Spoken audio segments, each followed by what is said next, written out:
17 साल हो गए 26/11 को, बट हमारे लिए आज भी वो रात वैसी की वैसी ही है। वो काली रात मैं अभी भी नहीं भूल पाई हूँ और ना ही कभी अपने लाइफ में भूल पाऊँगी। हर पल हर सेकंड में उस रात के साथ जीती हूँ। मेरे पैर में गोली लगी है, मेरे पैर में आज भी वो निशान है। वो रात मैं कभी भूल नहीं पाई हूँ। जब आप स्टेशन पे मौजूद थी और आतंकवादियों ने हमला किया था तो वो पल कैसा था? उन लोगों में कोई दया नहीं होती है। वो अंधाधुंध गोली फायरिंग हो रहा था उस टाइम पे, तो मैं एक शख्स को देखती हूँ जिसके हाथ में बड़ी सी गन है और वो अंधाधुंध गोली फायरिंग कर रहा है। जब मैं गवाही दे रही थी, मेरे सामने कसाब था। मेरे सामने 3 शख्स को बैठाए गए थे, उसमें से मुझे कसाब को आइडेंटिफाई करना था। जो जज साहब के साइड में फर्स्ट में बैठा था वो था आतंकवादी कसाब। मुझे काफ़ी कंफ्यूज करने की कोशिश भी किए गए, नहीं आप ये बता रहे हो, नहीं आप वो बता रहे हो। मैंने बोला नहीं, जो फर्स्ट में है वही बता रही हूँ। इन 17 सालों में काफ़ी फेक प्रॉमिसेस भी आए। मेरे फैमिली ने बहुत कुछ फेस किया। मेरी स्कूल लाइफ अलग हो गई, पापा का बिज़नेस बंद हो गया, भाई की हेल्थ पे इशू, इनफैक्ट मेरी हेल्थ पे भी काफ़ी इश्यूज पड़े। आज कुछ दिन पहले की बात है जब देविका को घर मिला है भारत सरकार की ओर से। देविका, इस घर को पाने के लिए आपको कितनी जद्दोजहद करनी पड़ी? लोगों ने तो मेरा नाम भी रख दिया था कि ये कसाब है, देखिए कसाब जा रही है। सो वो बहुत हर्ट होता था। एक चीज़ तो मैंने सीख ली कि यहाँ राजनीति बोलो या कुछ अनदर चीज़ें बोलो, या डोगली चीज़ें ज़्यादा है। मैंने जब एमआरआई करवाया थी तो डॉक्टर से पूछी थी, तो उन्होंने कहा कि इसका सर्जरी का इलाज हो सकता है, बट नो गारंटी कि ये कभी पूरी तरीके से वैसे ठीक होगा। सो जैसा है अब मुझे वैसे ही एक्सेप्ट करना है, एंड इसको मेरी कमज़ोरी नहीं, मुझे मेरी हिम्मत बनानी है।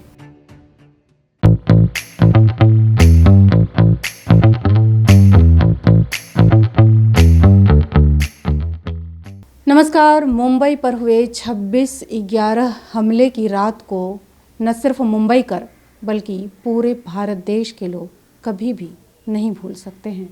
उस भयानक दहशतगर्द रात में सीएसटी स्टेशन पर एक छोटी सी मासूम 9 साल की बच्ची भी थी, देविका रोटावन, जिसने अपने पैरों में कसाब से निकली गोली खाई थी।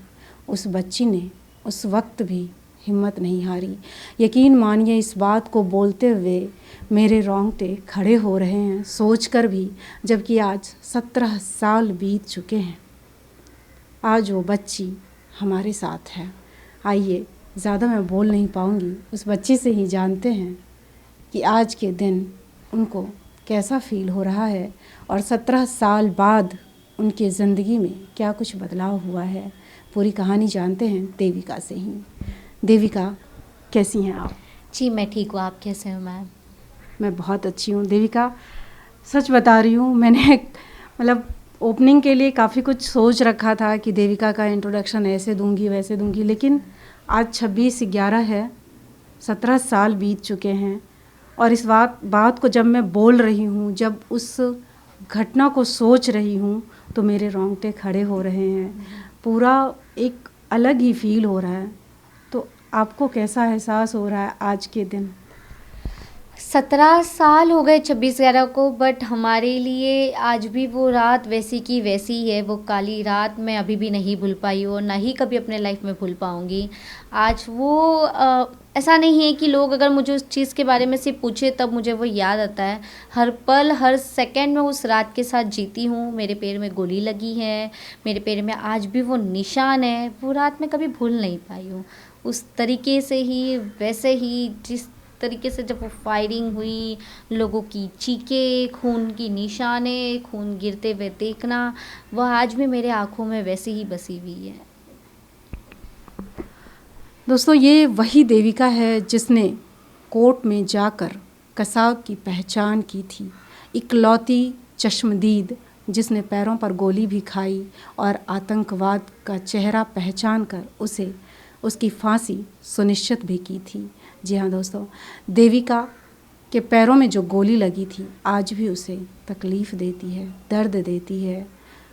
आज कुछ दिन पहले की बात है जब देविका को घर मिला है भारत सरकार की ओर से। देविका, इस घर को पाने के लिए आपको कितनी जद्दोजहद करनी पड़ी? मुझे ये घर मिलते मिलते 16 साल लग गया। 2024 में पिटिशन पास हुआ। मैंने गवर्नमेंट पे कोर्ट में पिटिशन फाइल किया हुआ था। तो कोर्ट से ये पिटिशन फाइल पास हुआ 2024 में। कोर्ट का ऑर्डर था विदिन 6 मंथ अंडर आपको घर मिल जाएगा। बट मिलते मिलते मुझे करीबन 1 साल लग गया कुछ इश्यूज़ के वजह से। बट ये लड़ाई बहुत लंबी चली। इस घर के लिए मैं काफ़ी लोगों के दरवाजे पे ठोकी हूँ, गई हूँ, कई लोगों से बात की, चाहे वो मंत्री हो, आम हो, बहुत लोगों से। कुछ लोगों ने तो मीडिया के सामने आके सिर्फ बड़ी बड़ी बातें किए थे, तो कुछ लोग ने इन ऑफिशियल मतलब बिना मीडिया के भी लोगों ने मुझसे बात किया कि बेटा हम आपके लिए करेंगे, बट किसी ने कुछ किया नहीं। फिर अपने दिल्ली से एडवोकेट उत्सव बेंस भाई आए थे, उन्होंने मुझे बताया बेटा ये आपका अधिकार है, आपको लड़ना चाहिए, कोर्ट में पिटिशन फाइल करो। फिर कोर्ट में हमने पिटिशन फाइल किया। फिर मेरे एडवोकेट चेंज हो गए, मेरी मिस कुनिका लाल एडवोकेट मैम थी हमारी, उन्होंने लड़े। और मेन एडवोकेट उत्सव बेंस भाई और मिस कुनिका मैम के वजह से ही मुझे घर मिला गया। और मैं अपने कोर्ट का मैं धन्यवाद कहना चाहती हूँ, न्यायपालिका की वजह से मुझे घर मिला गया। इन 16 सालों में मतलब उस टाइम पे मैं इतने लोगों के पास गई कि ये चीज़ें कभी एक्सेप्ट हुई ही नहीं, और लोगों ने सिर्फ उस चीज़ का हाँ हाँ करके वो एक कान से सुनते थे, दूसरे कानों से निकाल देते थे। तो बहुत लंबी लड़ाई थी, बट फाइनली मुझे घर मिल गया। ये मेरे लिए बहुत बड़ी जीत भी थी, और अभी भी मैं लड़ रही हूँ बहुत सी चीज़ों के लिए। इन 17 सालों में काफ़ी फेक प्रॉमिसेस भी आए, मेरे फैमिली ने बहुत कुछ फेस किया। मेरी स्कूल लाइफ अलग हो गई, पापा का बिज़नेस बंद हो गया, भाई की हेल्थ पे इशू, इनफैक्ट मेरी हेल्थ पे भी काफ़ी इश्यूज़ पड़े। लोगों ने तो मेरा नाम भी रख दिया था कि ये कसाब है, देखिए कसाब जा रही है। सो वो बहुत हर्ट होता था, और जैसे कि मुझे सपोर्ट मिला भी गया है और नहीं भी मिला है। 50% मुझे सपोर्ट मिला तो 50% नहीं भी मिला, बट वो हिम्मत अभी भी वैसी ही रखी हो और आगे भी रखते रहूँगी और लड़ते रहूँगी।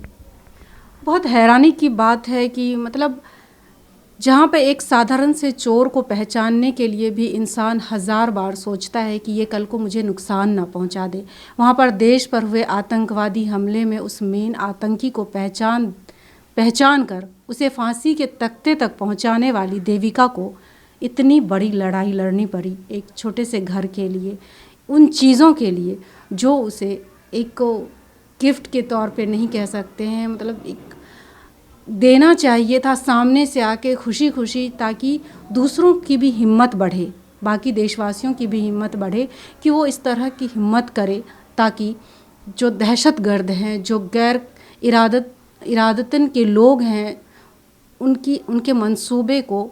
उनके मंसूबों पर पानी फेरा जा सके। लेकिन ऐसा नहीं होता है। इस बारे में आप देविका क्या कहेंगी? ऐसा क्यों लगता है आपको कि ऐसा क्यों हुआ? इस क्यों का जवाब तो मुझे ही नहीं मिला इन 17 सालों में। मतलब एक चीज़ तो मैंने सीख ली कि यहाँ राजनीति बोलो या कुछ अनदर चीज़ें बोलो, या दोगली चीज़ें ज़्यादा है।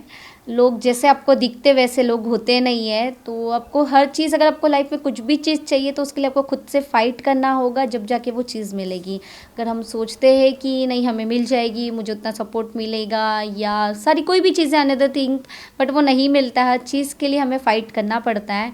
और कुछ लोगों को शायद ऐसा भी लगा होगा कि देविका को सब बैठे बैठाए मिला है, तो ऐसा बिल्कुल नहीं है। कुछ भी चीज़ें मुझे सामने से आके मिली नहीं है, मैं हर चीज़ के लिए सामने से गई हूँ, उनके पास लड़ी हूँ। जो मेरा अधिकार है, मैंने उस अधिकार के लिए बात किया है। हालांकि आपको लड़ने की ज़रूरत नहीं होनी चाहिए थी, लेकिन आपने बात की है तो हम उन दिनों को याद करना चाहेंगे। याद तो आपके खून के हर कतरे में बसा हुआ है, लेकिन लोगों को याद दिलाना चाहे और लोगों को जनाना चाहेंगे, जानकारी देना चाहेंगे आपके ज़रिए कि वो दिन, वो रात जब आप स्टेशन पे मौजूद थी और आतंकवादियों ने हमला किया था, तो वो पल कैसा था? वो रात इतनी काली रात थी मेरे लाइफ की। 2006 में मेरी मॉम की डेथ हो गई थी, एंड 2008 की वो रात 26/11 को मतलब इतनी भयानक थी कि वो आज भी मैं भुला नहीं पाई हूँ, और ना ही मैं वो कभी भुला पाऊँगी।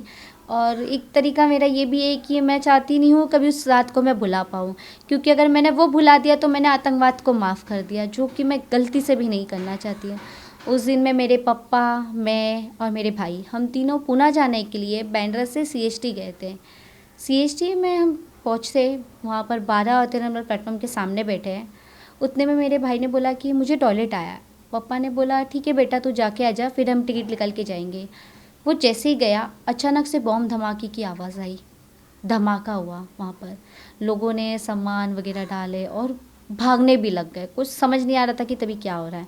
फिर सडनली गोली फायरिंग होती है। गोली की आवाज़ ऐसी है कि पता ही नहीं चल रहा था पहले क्या हो रहा है। ऐसा लग रहा है कोई फटाके फूट रहे हैं वहाँ पर। कुछ चीज़ समझ में नहीं आ रही है। मैं जब देख रही हूँ लोगों को, तो लोग भागते भागते गिर रहे हैं। किसी के सर से खून निकल रहा है, तो किसी के हाथ, तो किसी के पैर से। मैं क्वेश्चन मार्क थी कि आखिर सब ये क्या हुआ है। तब मेरी उम्र 9 साल 11 महीने की थी। उस 9 साल की उम्र में मुझे ये टेररिज्म क्या होता है और ये फायरिंग, ये सब होना कुछ आइडिया नहीं था। बट उस रात को सब कुछ जान लिया कि आतंकवाद क्या चीज़ होती है। वो उन लोगों में कोई दया नहीं होती है। वो आंधाधुंध गोली फायरिंग हो रहा था उस टाइम पे। तो मैं एक शख्स को देखती हूँ जिसके हाथ में बड़ी सी गन है और वो आंधाधुंध गोली फायरिंग कर रहा है। मैं मेरे पापा के साथ जैसे ही भागने की कोशिश करती, वैसे एक गोली आके मेरे राइट पैर में लगी। मैं गिर गई। गोली लगने के बाद मैं बेहोश हो गई थी। वहाँ से मुझे पापा ने मुझे बताया कि बाद में टीसी और पुलिस ऑफिसर मिलके मुझे सेंट जॉर्ज हॉस्पिटल पहुँचाए। जब मुझे सेंट जॉर्ज में होश आया, वहाँ काफ़ी पेशेंट्स थे। तो डॉक्टर किस किस को बेहोश कर पा रहे थे, तो किसी को नहीं कर पा रहे थे। मैंने ऑलरेडी जो स्टेशन पे देखी थी, लोगों को गिरते हुए, खून निकलना, इसका हाथ, किसी का पैर, तो किसी का सर, किसी के पेट पे। मतलब मेरे लिए वो बहुत भयानक था। और वो शख्स का फेस जो मेरे माइंड में बसा हुआ था, जो मेरे जहन में इस तरीके से बसी हुई है, आज भी वो मैं भुला नहीं पाई हूँ। और वो हॉस्पिटल में वो टाका देना, गोली निकालते हुए देखना, काट रहे, वो सब देख के मैं और डर गई, घबरा गई। मेरा वहाँ ऑपरेशन नहीं हुआ। सेंट जॉर्ज से मुझे जेजे शिफ्ट किए। जेजे हॉस्पिटल में मैं करीबन 1.5 महीना एडमिट रही। मेरा पैर का 6 ऑपरेशन किया गया। मेरी पैर की हड्डी टूट चुकी थी। 26 नवंबर को मुझे गोली लगी, तो 27 नवंबर को मेरे पैर से गोली निकाली गई।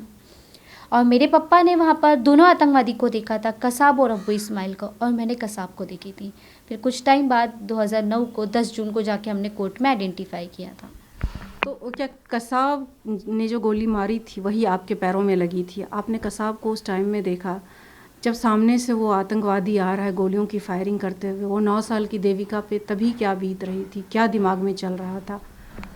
उस 9 साल की जब मेरे माइंड में ये चीज़ें चल रहा था कि ये शख्स कौन है जो बुटका सरीका, इसके हाथ में बड़ी सी गन है और वो अंधाधुंध गोली फायरिंग कर रहा है। मतलब मैंने पिक्चरों में देखा था कि हीरो को या हीरोइन को किसी को गोली लगती है ना, तो वो तो दूसरे दिन मस्त ठीक हो जाते, बट रियल लाइफ में तो ऐसा कुछ नहीं था। जो गोली मेरे पैर में आके लगी, AK-47 की बुलेट मेरे पैर में लगती है, उसके बाद मैं गिर गई, बेहोश हो गई। इतना लंबा ऑपरेशन, इतने कई सालों तक मैं बैसाखी पे चली। वो रात, मतलब वो माइंड में वो बच्चे के, वो कभी मेरे गया ही नहीं है और वो आज भी वैसे ही है। वो माइंड बहुत अलग चल रहा था तभी। बस एक क्वेश्चन मार्क थी कि आखिर हमने ऐसा क्या बुरा किया, हमने ऐसा क्या पाप किया था जो ये सब हुआ।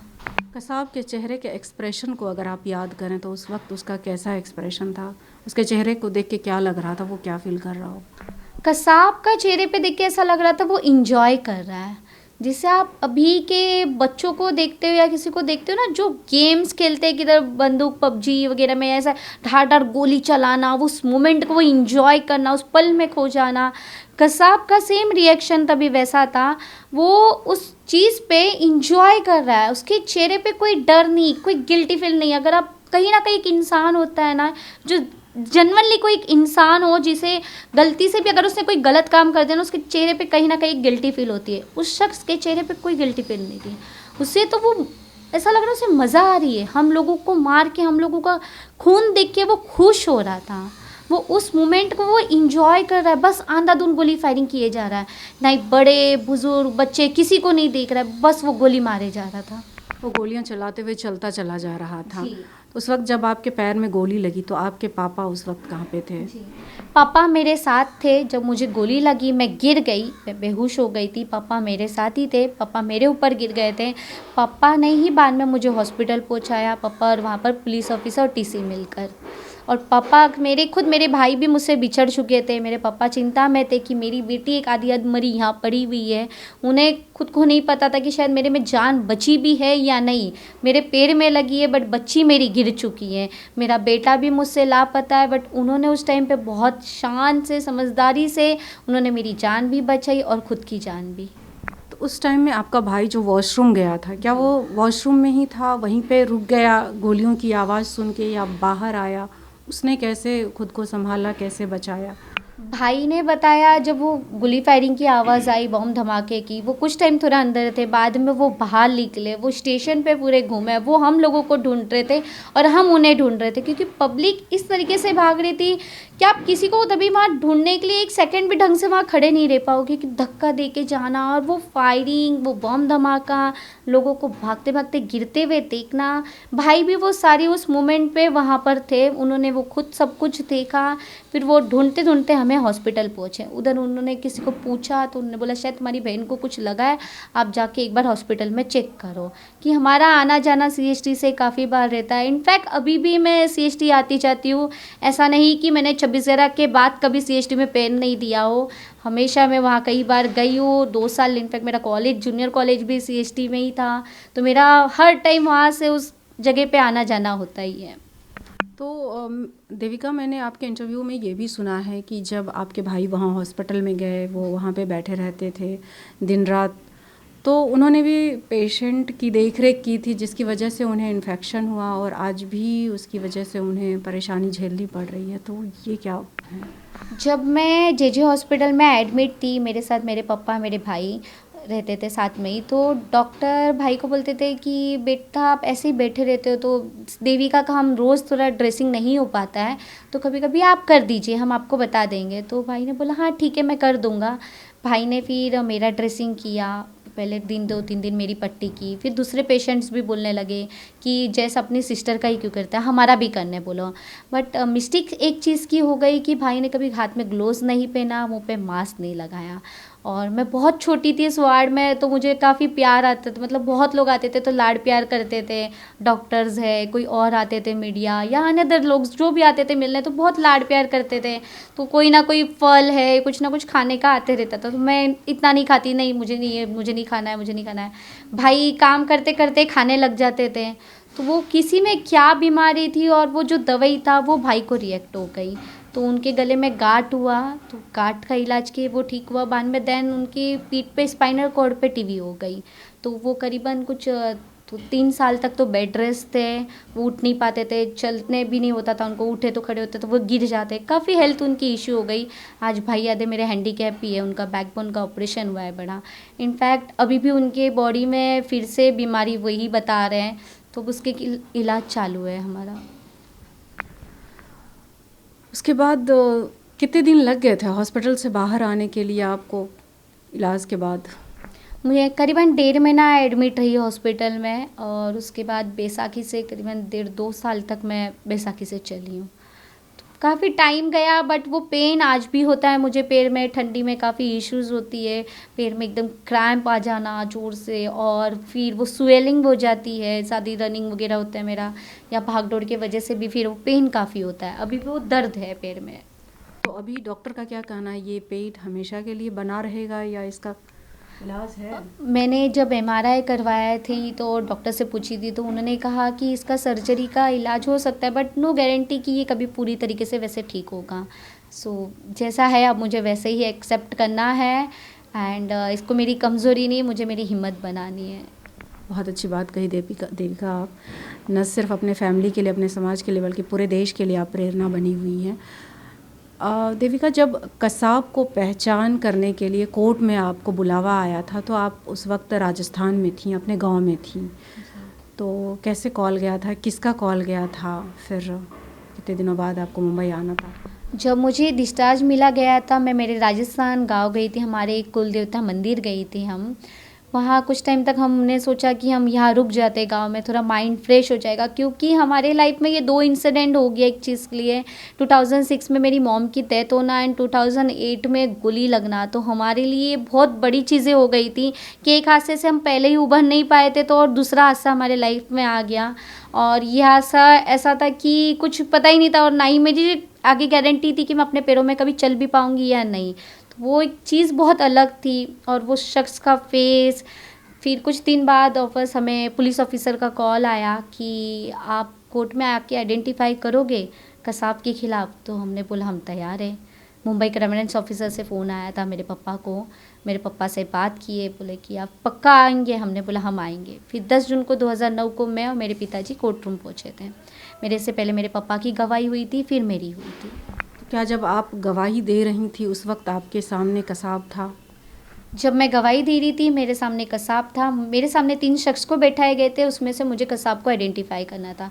जो जज साहब के साइड में फर्स्ट में बैठा था वो था आतंकवादी कसाब। मुझे काफ़ी कंफ्यूज करने की कोशिश भी किए गए, नहीं आप ये बता रहे हो, नहीं आप वो बता रहे हो। मैंने बोला नहीं, जो फर्स्ट में है वही बता रही हो। और जब मैं कोर्ट रूम गई थी तो सबसे पहले जज साहब का सवाल मुझसे एक ही था कि बेटा आपको कसम का मतलब पता है? मैंने बोला हाँ सर, मैं सच बोलूँगी तो भगवान मेरा साथ देगा, अगर मैं झूठ बोलूँगी तो भगवान मुझे सजा देगा। उसके बाद फिर मुझसे पूछा गया था कि आपके साथ क्या हुआ। मैंने 26/11 की उस रात की बात बताई। फिर मैंने कसाब को आइडेंटिफाई की थी। और मेरे सामने जब 3 शख्स बैठाए थे, कसाब सामने था, मन तो ऐसा हुआ था कि बैसाखी फेंक के मारूं या मुझे कोई गन दे दो तो मैं इसे अभी ख़त्म करूं। पर मैं सिर्फ 10 साल की थी, तब मैं कुछ नहीं कर सकती थी। उस वक्त कसाब के चेहरे का एक्सप्रेशन क्या था? कोर्ट रूम के अंदर की बात करूं तो उसके चेहरे पे एक्सप्रेशन कुछ नहीं था, वो देख रहा था, देन उसकी मुंडी नीचे झुकी हुई थी, फिर कुछ नहीं बोला। कसाब ने एक शब्द नहीं बोला। क्या आप उस छोटी सी बच्ची के दिमाग में कहीं कोई डर था कोर्ट में कसाब को पहचानने में, बताने में, या फिर फैमिली की ओर से, पापा की ओर से? नहीं, इनफैक्ट मेरी पूरी हिम्मत मेरे पापा ने दी गई है मुझे। मेरे पापा और भाई से हिम्मत मिली गई है कि एक वो बच्ची में वो हिम्मत लाना और वो हादसे से निकलना, सबसे मेन बड़ा पावर मेरे पापा का है इसमें। और जब मैंने कसाब के खिलाफ कोर्ट में जब गवाही दी तो मेरे मन में डर नहीं था, खुन्नस था। उस दिन भी, वो रात की जो खुन्नस और वो आज भी जो खुन्नस है ना, वो कम नहीं हुई है। इनफैक्ट हर दिन वो बढ़ते गई है। उस टाइम तो मेरा ही ऐसा मन हुआ था कि आप मुझे बंदूक दे दो या मैं छीन के इसे अब भी गोली मार दूँ, पर मैं कुछ कर नहीं सकती थी। इसलिए मैंने उस रात को कभी कमज़ोरी के तौर पे नहीं लिया। वो जो चीज़ हो गई हमारे लाइफ में, जो चीज़ देखा है मैंने टेररिज्म के ऊपर से, उसके खिलाफ लड़ूंगी और आगे भी लड़ते रहूँगी।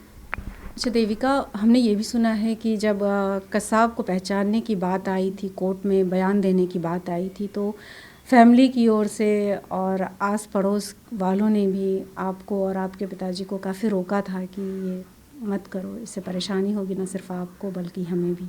ये क्या पूरा मामला था? रिश्तेदारों ने साथ छोड़ दिया था हमारा। उन्होंने इनफैक्ट घर में कोई फंक्शंस होते थे, शादी या कुछ भी चीज़ें होती थी तो हमें इनवाइट नहीं करते थे। वो बोलते थे कि आप आओगे तो आतंकवादी आ जाएगा, बम स्पॉट हो जाएगा, या कसाब के जो साथीदार है वो उसको बचाने आएंगे, तो आप मर रहे हो, हम क्यों मरें। तो काफ़ी लोगों ने ये बिहेवियर हमारे साथ किया। इनफैक्ट मुझे पहले जल्दी रेंट के घर पर, मतलब रेंट पर रूम नहीं मिलता था। अगर कोई देते थे ओनर तो वो उनकी मर्ज़ी का भाड़ा लेते थे, कुछ ओनर रख भी देते थे। बट ये इशू होते रहा।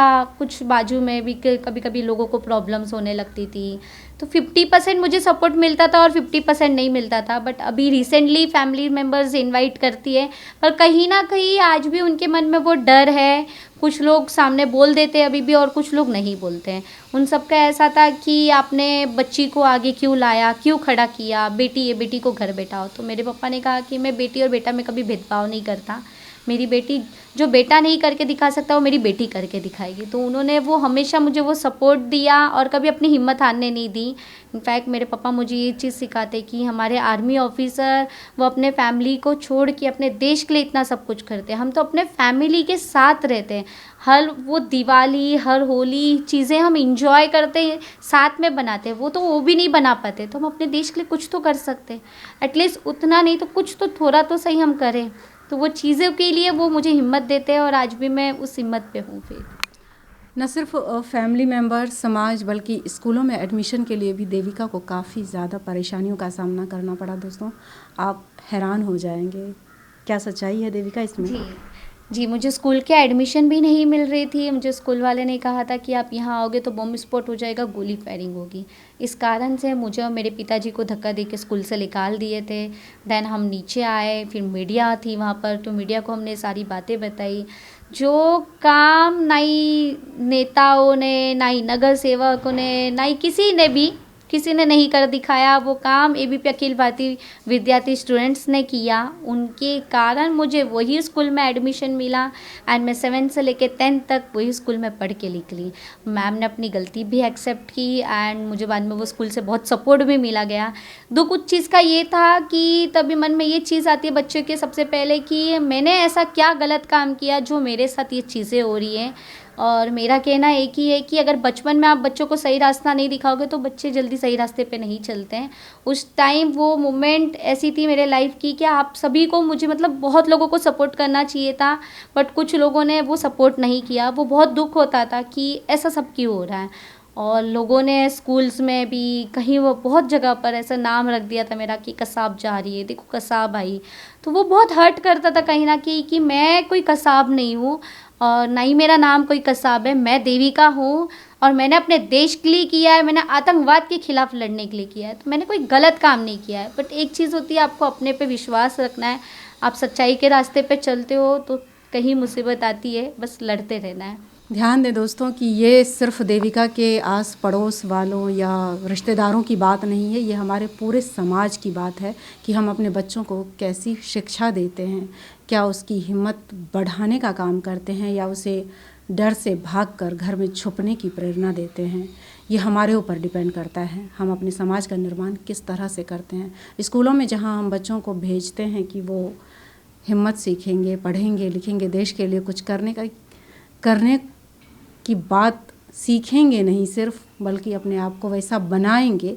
वहाँ पर आप पीछे से, जब जो लड़की आगे बढ़कर इतनी बड़ी हिम्मत कर रही है उसके साथ ऐसा व्यवहार कर रहे हैं, तो फिर हमारा समाज कहाँ जा रहा है।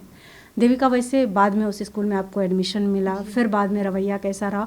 और उस टाइम के बाद, अब चूँकि 17 साल बीत चुके हैं, तो हमारे समाज, हमारे स्कूल और लोगों के बीच सोच का फ़र्क कितना, आपको क्या महसूस हो रहा है?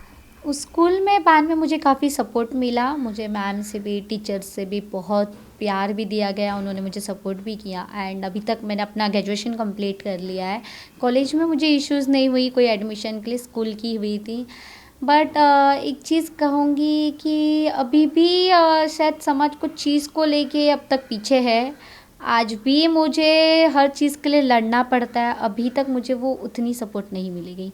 हाँ, मेरा सम्मान हुआ, बहुत जगह पर मुझे वो प्यार मिला, बहुत लोगों में मैंने वो चीज़ देखी।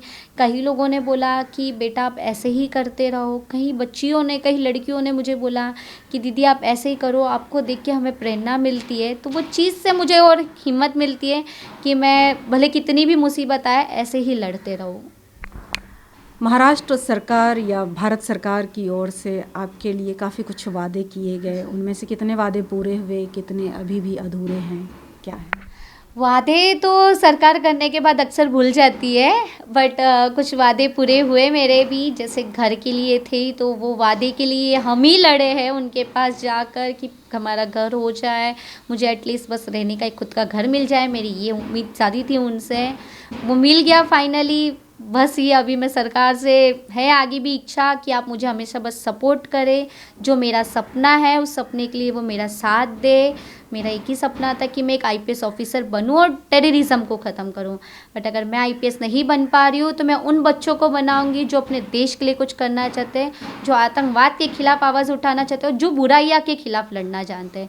तो उन बच्चों को मैं ऑफिसर बनाऊंगी। अगर एक देविका नहीं बनी तो 10 देविका तो आईपीएस बननी चाहिए। वाह, क्या बात कही है देविका आपने। इस बात पे हमारी युवा पीढ़ी के लिए, आजकल जो जनरेशन जी है, जो अपने आप को काफ़ी स्मार्ट, प्रोग्रेसिव मानते हैं, उनके लिए कुछ मैसेज, स्ट्रॉन्ग मैसेज दीजिए। स्ट्रॉन्ग मैसेज तो मैं यही कहूँगी कि चाहे अभी की यूथ पीढ़ी बोलो या कुछ और लोगों को भी, पहले के या बाद के भी, हम मुद्दा भूल जाते हैं। असल में जिस मुद्दे पे हमें लड़ना चाहिए, जिस टॉपिक पे आके हमें बात करना चाहिए, उस टॉपिक को, चीज़ों को भूल जाते हैं। हमारे देश में एक ही चीज़ों के ऊपर से प्रॉब्लम नहीं है, काफ़ी चीज़ों के ऊपर से है। आप चाहे लड़की की सेफ्टी के लिए बोलिए, स्कूल लाइफ पढ़ाई के लिए कहिए, या एजुकेशन के अलावा आपको वर्क के लिए, आज कहीं लोगों के पास घर नहीं है, काम नहीं है, बहुत सी चीज़ों का तकलीफ़ है। तो आप उस चीज़ों को भूल जाते हैं और जो चीज़ों पे नहीं बात करनी चाहिए, कभी कभी उस चीज़ों को लेके हम बैठ जाते हैं कहीं पर बातें करने। एंड एक कहूँगी कि सोशल मीडिया जितनी अच्छी है तो उतनी बुरी भी है। आप जितना मोबाइल में भी टाइम निकाल रहे हो तो कुछ चीज़ें अपने अपने आप के लिए करिए, अपने लाइफ के लिए, अपने देश के लिए कुछ करिए। कहीं ना कहीं से ज़रूरी नहीं है कि हर इंसान बॉर्डर पर जाके ही अपने देश के लिए कुछ करे। हमें अपने घर में रह कर भी अपने देश के लिए कुछ करना चाहिए। जब जाके आतंकवाद ख़त्म होगा, क्राइम कम होगा। अगर हम अपने घर से ही अपने बच्चों को ही या लोगों को ही सीख सही नहीं देंगे तो वो क्राइम बढ़ते ही रहेगा। बहुत सही कहा, इस बात पे गौर फरमाइए और अपने जीवन में इसको अमल कीजिए, तभी आप सक्सेसफुल होंगे और हमारा देश प्रगति की राह पर हमेशा रहेगा। देविका, हमें एक और बात सुनने को मिली है कि आपको एक मेल आया है किसी का और उसमें बहुत ही गंदे तरीके से आपके ऊपर कुछ ब्लेम किया जा रहा है, कुछ बोला जा रहा है, ये क्या मामला है? मैम, कुछ दिन पहले मुझे एक मेल आता है, उसमें मुझे उस मेल में व्यक्ति लिखती है कि तुमने कसाब को धोखा दिया था क्या प्यार में, तभी कसाब ने तुम्हें गोली मारी है। ये चीज़ जब मैंने पढ़ी तो मैं सेकंड के लिए तो मैं रोने लग गई पहले तो, कि आप वो 9 साल की बच्ची, जब मुझे गोली लगी मैं 9 साल की थी। ये प्यार व्यार चीज़ें किसी चीज़ की हमें समझ नहीं होती उस बचपना में, और आप किसी की लाइफ किसी से कंपेयर कर रहे हो, वो भी उस व्यक्ति के साथ जो एक टेररिस्ट है, जिसने इतने लोगों को मारा, उसकी गोली मुझे लगी। उस व्यक्ति के साथ आप मेरी लिंक ऐसे कर सकते हो तो ये तो उस इंसान से घटिया इंसान कोई और नहीं है, वो भी एक आतंकवादी ही हो गई मेरे नज़र में जिसने मुझे ये मेल किया है। वो मतलब मेरी हिम्मत कहीं ना कहीं मुझे तोड़ने की कोशिश किए जा रहे हैं कि, और वो मुझे ऐसे बोल रहे कि कसाब के खिलाफ गवाही दे दिया तो क्या कर दिया तूने। ठीक है, मैंने कोई बड़ा काम नहीं किया है कसाब के खिलाफ गवाही देना, बट मैंने गलत के खिलाफ लड़ना सीखी हूँ।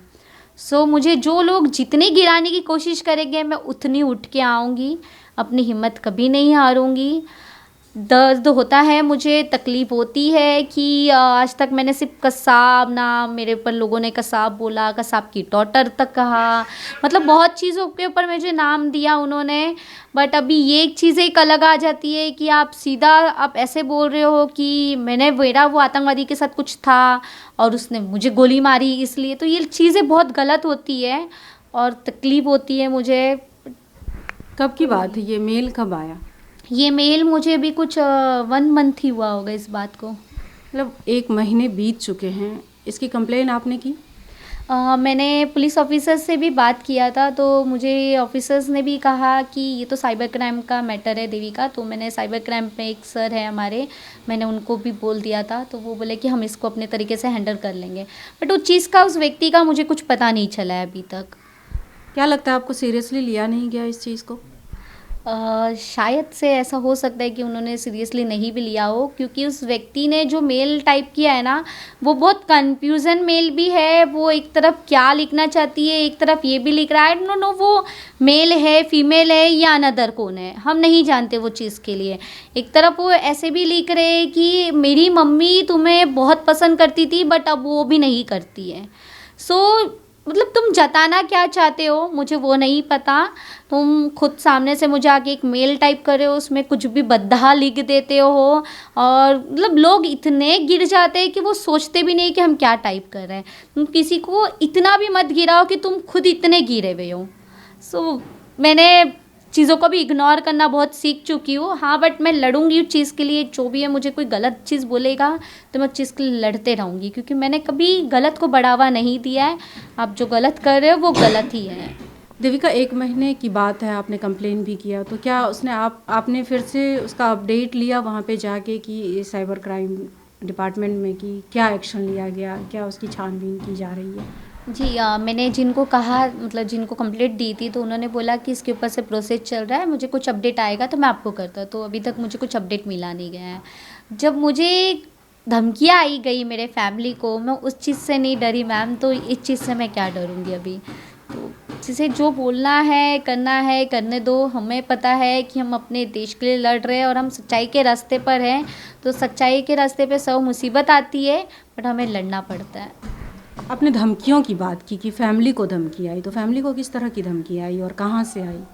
कॉल्स आते थे, कोई पाकिस्तान से करते तो कोई हैदराबाद का नंबर आता था, तो वो कॉल पे बोलते थे कि ये आपको हम मार देंगे, आपके काट डालेंगे, घर से बाहर निकलिए, हम आप सोच नहीं सकते हम आपके साथ क्या क्या करेंगे। मेरे पापा ने बोला ठीक है, तुम्हें मार के जाना है, आके मार के जाओ, मैं डरने नहीं वाला। अगर मरना लिखा रहता तो मैं उस रात को मर जाता, मेरी बेटी भी मर जाती। अभी जो ज़िंदगी मिली है उस चीज़ को मैं हंस के जी रहा हूँ, और जो होना होगा वो होगा। ये कब की बात है जब धमकी आई, और कैसे पता चला कि पाकिस्तान से धमकी आ रही है, कहाँ से? वो नंबर से पता चलता था कि वहाँ से, और कुछ कुछ लोग फ़ोन पे बोलते थे कि हम यहाँ से बोल रहे हैं। ये बहुत पहले की बात है, जब कसाब को फांसी नहीं हुई थी, उस टाइम की बात है। और उसके बाद कुछ ऐसी बाद में धमकियाँ नहीं आई, कुछ ये नहीं, बस कुछ लोगों का बिहेवियर हमारे से अजीब हो गया था, और कुछ लोग सपोर्ट करते तो कुछ लोग नहीं करते थे। चलिए, ये बात पुरानी हुई हो गई, लेकिन ये अभी ताज़ा तरीन बात है कि एक ऐसी बच्ची को जो हमारे देश के ख़िलाफ़ आवाज़ उठा रही है, देश के दुश्मनों के ख़िलाफ़, माफ़ कीजिएगा, देश के दुश्मनों के ख़िलाफ़ आवाज़ उठा रही है, और जिसको फांसी दिलवाई, उस बच्ची के लिए धमकी भरे ईमेल आते हैं। ऐसे ईमेल आते हैं जब वो 9 साल की बच्ची थी, तब को लेके कहा जाता है कि कसाब से शादी नहीं की इसके लिए। मतलब क्या है, उसकी छानबीन करने को लेकर इतना अनदेखा क्यों किया जा रहा है? क्या एक छोटे से मेल का पता लगाने के लिए इतना वक्त लगता है, महीनों बीत जाते हैं? इस सवाल का जवाब किसके पास है?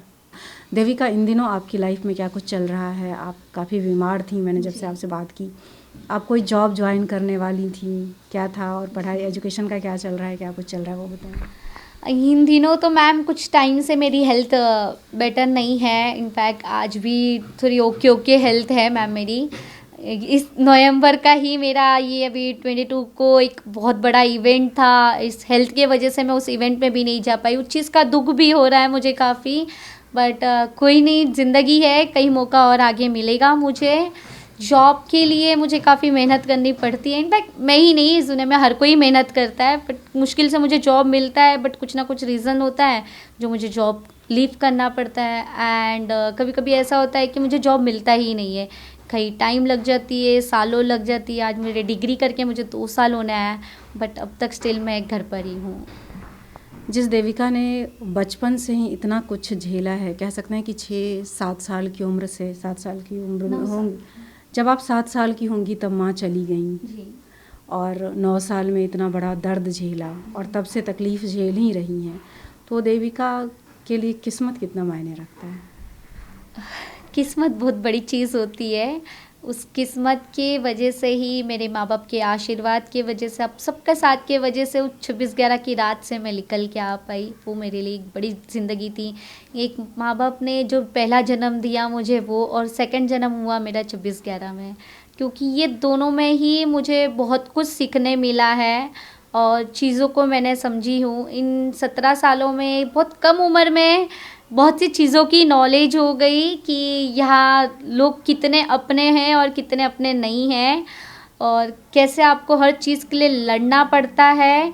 यहाँ एक चीज़ है कि आप खुद नहीं खड़े होगे अपने लिए तो कोई आपके लिए नहीं आएगा। आपको आवाज़ खुद से पहले उठानी पड़ेगी। आपको घर से निकल के लड़ना पड़ता है हर चीज़ों के लिए। किस्मत का सवाल दोस्तों मैं हर किसी से इसलिए पूछती हूँ क्योंकि बहुत से लोग ऐसे हैं आज के टाइम में भी जो ये मान कर बैठ जाते हैं कि भाई मेरा किस्मत साथ नहीं दे रहा है, मेरी किस्मत अच्छी नहीं है, इसके लिए मैं कुछ नहीं कर पा रहा हूँ या कर पा रही हूँ। लेकिन देविका जैसी लड़कियाँ, देविका जैसे युवा लोग आपके लिए सबसे बड़ी प्रेरणा है, जो किसी भी परिस्थिति में डट कर उसका सामना करना जानते हैं और लोगों को प्रेरित करना जानते हैं। तो उम्मीद है देविका के बाद से आप प्रेरित तो हुए ही होंगे, दूसरों को भी प्रेरित करेंगे। न सिर्फ प्रेरित हुए होंगे बल्कि खुद को आज से बदलेंगे, लोगों की सोच को भी बदलेंगे।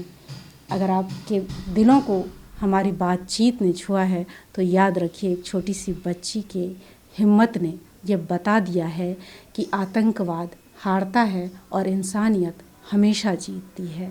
तो देविका, आपका बहुत बहुत धन्यवाद अपना कीमती वक्त देने के लिए।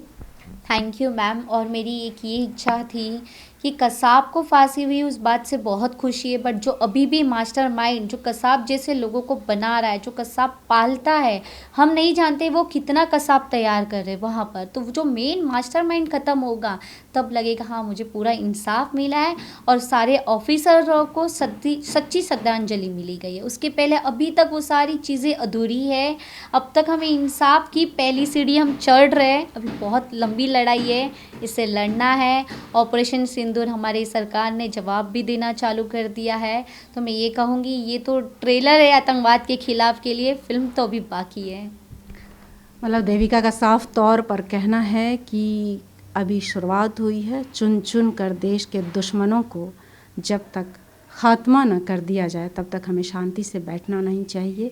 ऑपरेशन सिंदूर जैसे कई ऑपरेशन भले ही हमें क्यों ना चलानी पड़ जाए, सबसे बड़ी प्रेरणा है जो किसी भी परिस्थिति में डट कर उसका सामना करना जानते हैं और लोगों को प्रेरित करना जानते हैं।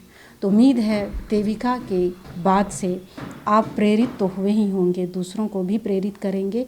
न सिर्फ प्रेरित हुए होंगे बल्कि खुद को आज से बदलेंगे, लोगों की सोच को भी बदलेंगे। अगर आपके दिलों को हमारी बातचीत ने छुआ है तो याद रखिए एक छोटी सी बच्ची के हिम्मत ने यह बता दिया है कि आतंकवाद हारता है और इंसानियत हमेशा जीतती है। तो देविका आपका बहुत बहुत धन्यवाद अपना कीमती वक्त देने के लिए। Thank you ma'am. और मेरी एक ये इच्छा थी कि कसाब को फांसी हुई उस बात से बहुत खुशी है, बट जो अभी भी मास्टरमाइंड जो कसाब जैसे लोगों को बना रहा है, जो कसाब पालता है, हम नहीं जानते वो कितना कसाब तैयार कर रहे हैं वहाँ पर। तो जो मेन मास्टरमाइंड ख़त्म होगा तब लगेगा हाँ मुझे पूरा इंसाफ मिला है और सारे ऑफिसरों को सच्ची श्रद्धांजलि मिली गई है। उसके पहले अभी तक वो सारी चीज़ें अधूरी है। अब तक हमें इंसाफ की पहली सीढ़ी हम चढ़ रहे हैं, अभी बहुत लंबी लड़ाई है, इसे लड़ना है। ऑपरेशन सिंदूर हमारी सरकार ने जवाब भी देना चालू कर दिया है। तो मैं ये कहूँगी ये तो ट्रेलर है आतंकवाद के खिलाफ के लिए, फिल्म तो अभी बाकी है। मतलब देविका का साफ तौर पर कहना है कि अभी शुरुआत हुई है, चुन चुन कर देश के दुश्मनों को जब तक खात्मा न कर दिया जाए तब तक हमें शांति से बैठना नहीं चाहिए। ऑपरेशन सिंदूर जैसे कई ऑपरेशन भले ही हमें क्यों ना चलानी पड़ जाए।